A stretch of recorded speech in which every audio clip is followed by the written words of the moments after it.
Shalom saudara dan saudari dalam Kristus. Bertemu kita kembali dalam Rhapsody Reality 10i Malaysia. Pada hari ini saya akan berkongsikan firman Tuhan dari Pastor Chris yang bertajuk Dia telah memberikan kita namanya. Mari kita lihat Filipi 2 ayat 9. Itulah sebabnya Allah sangat meninggikan dia dan mengurniakan kepadanya nama di atas segala nama. Pada panggilan nama Yesus, Alkitab mengatakan setiap lutut harus bertelut. Ini adalah perintah yang berdaulat daripada Allah yang Maha Esa. Ia merupakan suatu undang-undang di alam roh. Apabila nama Yesus dipanggil, semua orang tunduk kepada nama itu di syurga, di bumi, dan di neraka. Ianya mustahil untuk melawan kuasa namanya. Ini adalah nama yang Dia telah berikan kepada kita untuk kita gunakan dalam hidup. Alkitab berkata, "Dan segala sesuatu yang kamu lakukan dengan perkataan atau dengan perbuatan, lakukanlah semuanya itu dalam nama Yesus." Kolose 3 ayat 17. Adakah kamu tahu maksudnya? Ramai orang berdoa dalam nama Yesus, tetapi bagi setengah orang, ia hanyalah suatu adat atau upacara keagamaan. Ada orang yang langsung tidak percaya, namun masih juga berdoa di dalam namanya.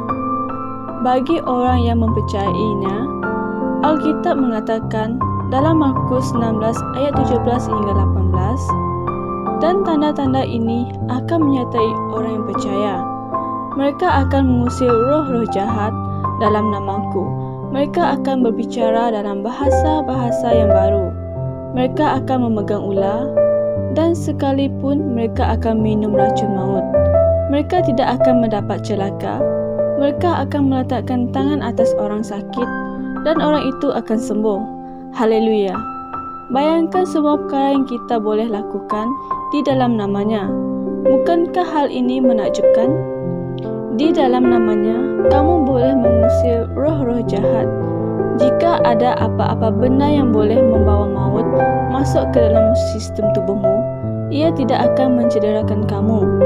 Di dalam namanya, kita menyembuhkan orang sakit, menyucikan orang kusta, dan membangkitkan orang mati.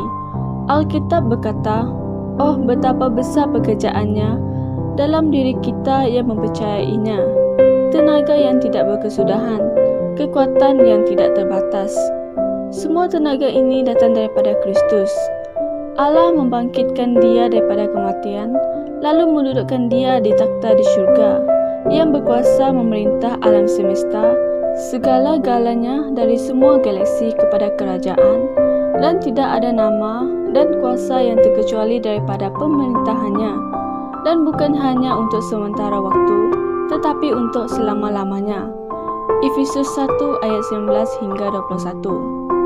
Dia telah memberikan kita begitu banyak kuasa supaya kita boleh memperbaiki keadaan di dunia kita. Dia telah memberikan kita namanya supaya kita boleh menggunakannya untuk menguasai dan mempengaruhi dunia ini untuk kemuliaannya dan menegakkan kebenarannya di seluruh bumi, dan kita sedang melakukannya.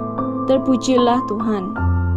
Saudara dan saudari, mari bersama saya berdoa.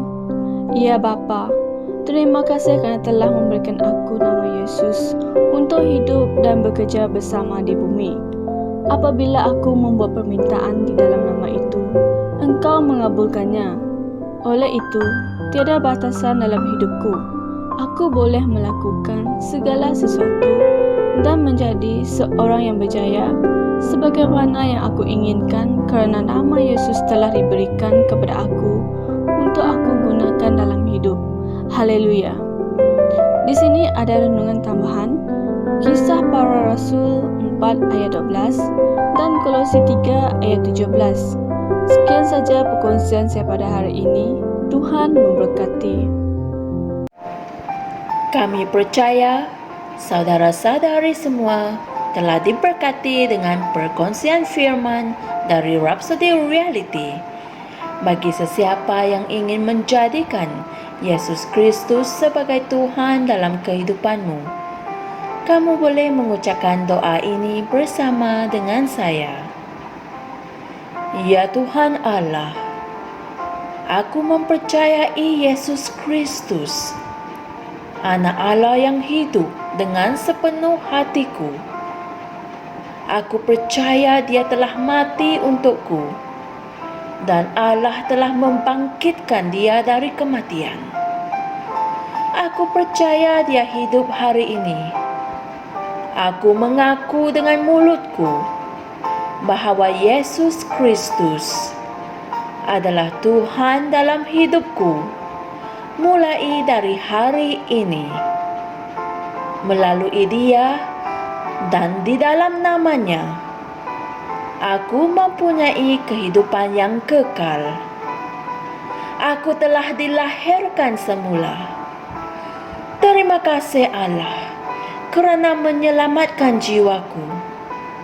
Aku sekarang adalah anak Allah. Haleluya. Tanya, sekarang kamu telah menjadi anak Allah.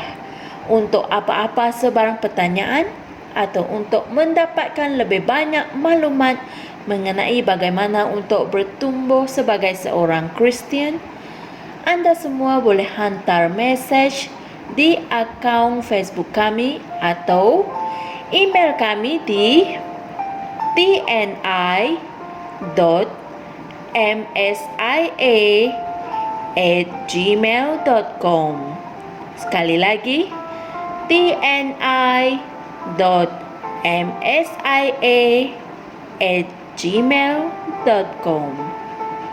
Tuhan berkati Anda semua.